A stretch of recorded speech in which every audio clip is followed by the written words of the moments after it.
What's going on, everybody? Welcome to another Friday night Smackdown review. A little bit late, but here it goes. Uh, they kicked off Friday Night Smackdown, of course, recapping SummerSlam, but the actual, after the whole recap stuff, the actual Smackdown started off with just a match. And it started off with Charlotte Flair versus Asuka. And this was no contest, no nothing on the line, or no one contendership. This was just, I guess, maybe one of those matches where there could be whoever wins will be considered for a future championship match. I don't know. Usually, when the person wins the Money in the Bank, the person that gets the rematch was the person that got cashed in on. So, therefore, because in this case, since Asuka lost to Bianca and then Bianca got cashed in on, Asuka would not get an immediate rematch. It will be Bianca who will get a rematch against Io Sky, and then I think Asuka would get a rematch down the line. Like basically, after whoever wins between Bianca and Io, then it will be Asuka. But I'm getting besides myself. They had a pretty good match, a pretty good, decent opener. Asuka and them, for the most part, did a good job. But then Damage Control will come out, and I mean the whole of Damage Control too, not just Bayley and Io Sky, but Dakota Kai was there too. But if I remember from the press release from SummerSlam, she's not close to being cleared yet. Well, she's close, but not close. But that it most likely she won't be cleared to probably like the Rumble or sometime. That's what I'm hearing. But nonetheless, she was there. They would come out to do some distractions, but both Asuka and Charlotte managed to overcome at least the first set of distractions until Asuka hit Charlotte with like I guess whatever they call in her version of the code breaker, and then she would pick Charlotte up, but they would turn around for Io to do a drop kick of both of them, causing a no contest, because as Io hit both Charlotte and Asuka at the same time, therefore nobody wins. And basically this was touted as Io, Damage Control, sending a message to the women's locker room that they run the division. And basically that's what that was. Even Dakota Kai even echoes those sentiments. We had Santos Escobar being interviewed backstage about his opportunity later on tonight against Austin Theory for the United States Championship, only to be attacked by Austin Theory, which would lead to him having a leg injury. Rey Mysterio and the other LWO would come to his aid, and that's pretty much what was the story throughout the night, was getting updates after updates on Santos to see that he was ready to go. We get the next match, which is AJ Styles versus Karrion Kross. This was a fun, good match between the two, though at this point, there was really like the luster and the energy in it that was if there was any in this match was pretty much gone at this point. It was like, why are we still having this feud between the two, you know?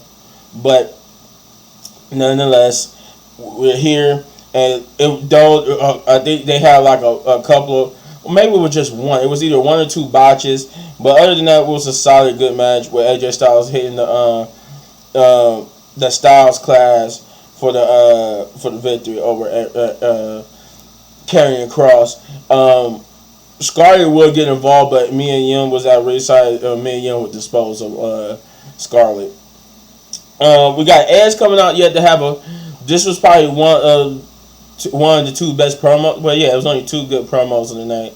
So yeah, this was one of them, and this was Edge coming out, and he was supposedly, I don't know, but he was supposedly not. He said that he wasn't scheduled to appear there, but he wanted to appear, and basically his 25 year, he celebrated 25 years of WWE in WWE next week, but he wanted to come this week. I think it was in Calgary. I want to say, yeah, they was in Calgary because they're gonna be in Toronto next week, but they was in Calgary, and he wanted to come, and he basically talked about how how he didn't even think he was going to be where he's at right now because of his neck injury, and was only one person. It was one person who helped him realize that he could come out, and that was was Sheamus. Now I didn't know this, but I guess Sheamus got like a YouTube channel, and and Edge even said that he knew once people seeing this. What he got, I know he had a YouTube channel, but I didn't know he had like this type of YouTube channel when he go around doing like stuff that he never done before. And he went and got Edge, and by a happy accident, Edge ended up falling off that bike and learned that he actually could take bumps again, which means and take bumps and not do nothing to his neck, and thus this would lead to him finding out that he actually can make a return to the ring. After all, that his retirement could be cut short. So he said he wanted to bring out Sheamus because without Sheamus he didn't know without Sheamus he wouldn't be there today, be there right now back in the ring doing what he loves, and he basically challenged Sheamus to a match for next week because throughout his whole time of Sheamus being in the WWE and Edge being in the WWE, they had never faced each other one-on-one, to which after some good old-fashioned storytellings and funny photos and stuff, Sheamus finally agreed to the match, but warned Edge that he just hoped that he didn't make a mistake by challenging Sheamus to that match. Then we got the next match, which is LA Knight versus Top Dollar of Hit Row, which I'm the only thing I'm disappointed about is that Hit Row fell to the wayside for real, especially with the state of the tag team division. Like, I really feel like the Hit Row could be one of the top WWE tag teams in WWE if given the right momentum and push, but that's what happens when you have both titles on one people and that's only on one show. They don't really show up that much on Smackdown. Fun little match, a nice match where LA got the victory with Top Dollar to continue his momentum from SummerSlam, and supposedly this is his push. We got a quick Bobby Lashley promo talk with the Street Profits about what they did last week to the Brawling Brutes in them, and talking about how they had Bobby Lashley said, I wouldn't say you have untapped potential because you did a lot of great things, but you could be doing more. And thus, if they join forces, they'll always have the gold and the money and the suits and the power. Like I said, I think this is going to be Hurt Business 2.0. Then we got which will be like, I guess you could say was your main event match, because you couldn't see the quotation, so main event match, which is I forgot to mention that throughout the night they kept doing updates, so I said this earlier, but Santos finally did say that he was ready to go, that they cleared him, but Adam Pearce wanted to make sure, he wanted to look him dead in the eye and ask him, are you ready to go? And he said yeah. So they did. He went out there, but Austin Theory would chop block him in the back of his injured leg, basically taking him out for good. This was said to be done as he didn't want last week's mistake, or that was last week when he faced Santos Escobar and lost. He didn't want that mistake repeated, so that's why he took out Santos Escobar. But to punish Austin Theory for trying to cheat his way out, Adam Pearce told him that he will be defending the United States Championship tonight as promised, and Rey Mysterio will end up taking Santos Escobar's place. Now, I heard that this was done mostly to I want to say, I guess, whatever happened with Rey Mysterio in that number one contenders match.